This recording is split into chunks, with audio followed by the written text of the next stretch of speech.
चलिए हमनी के एगो गाना के रिकॉर्डिंग होता आदर्श स्टूडियो में। जना स्टूडियो के मालिक बानी अमित वर्मा जी, रिकॉर्डिंग पर बानी महेश जी, बिंजू पर संगत करतानी रमेश जी, नाल पर चंदन जी, जोड़ी पर सनोज जी। देखिए एगो बिरहन के विषय में बतावल गइल बा। वो औरत अपना मर्द से बहुत तंग आ गल बिया।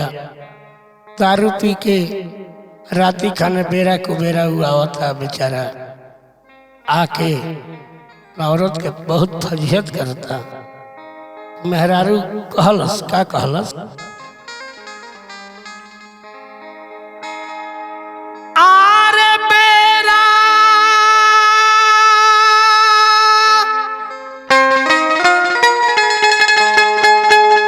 आरे कुबेरा घरवा आवल ना कर।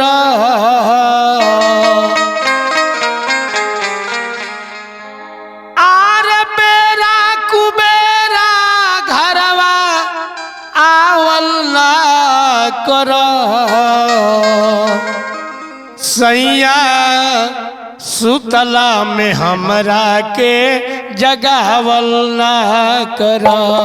सैया सुतला में हमरा के जगावल ना कर। बेरा कुबेरा घरवा आवल ना कर। सैया सुतला में हमरा के जगावल ना कर।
मेहरारू अपना मर्द के विषय में बतावती है भैया, का कहती है।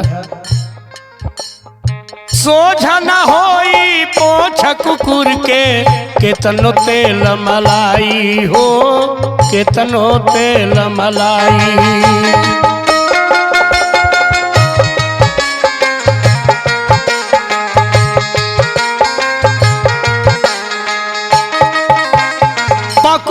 चाहे कंठी ले ली तब मछली खाई हो, तब मछली खाई।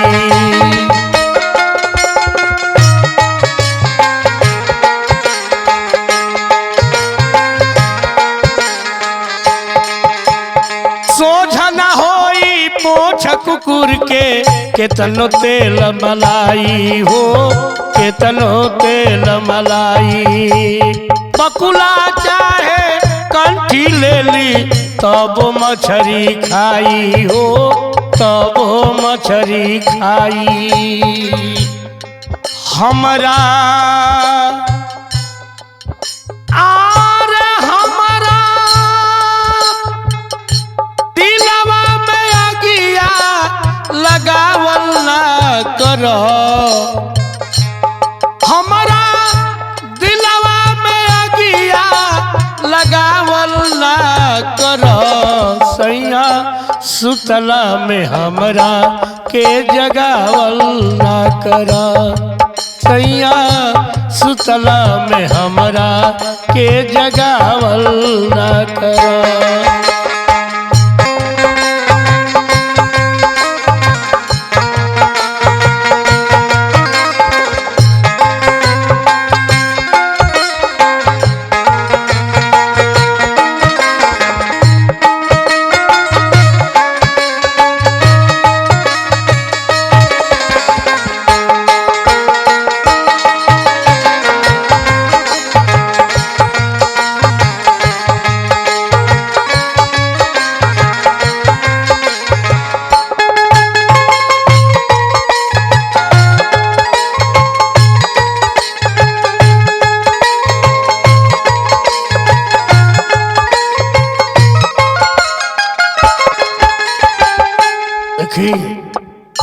ये गाना के दूसरा अंतरा बा।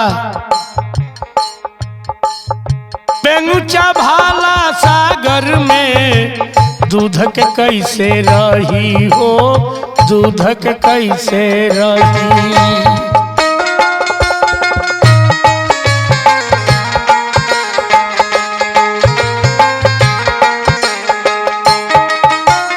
एही में हमके नीमन बाटे डबरा में से कही हो, डबरा में से कही।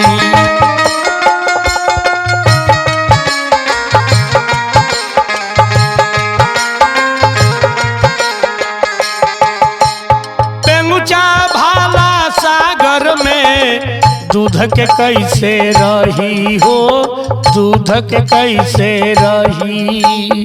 यही में हमके नीमन बाटे डबरा में से कही हो, डबरा में से कही। हमारा आर जियत जिंदगिया जरावल ना कर। हमार जियत जिंदगिया जरावल ना कर। सैया सुतला में हमरा के जगावल ना कर। सैया सुतला में हमरा के जगावल ना कर। बेरा कुबेरा घरवा आवल ना कर। बेरा कुबेरा घरवा आवल ना कर। सैया सुतला में हमरा के जगावल ना कर। सैया सुतला में हमरा के जगावल ना कर।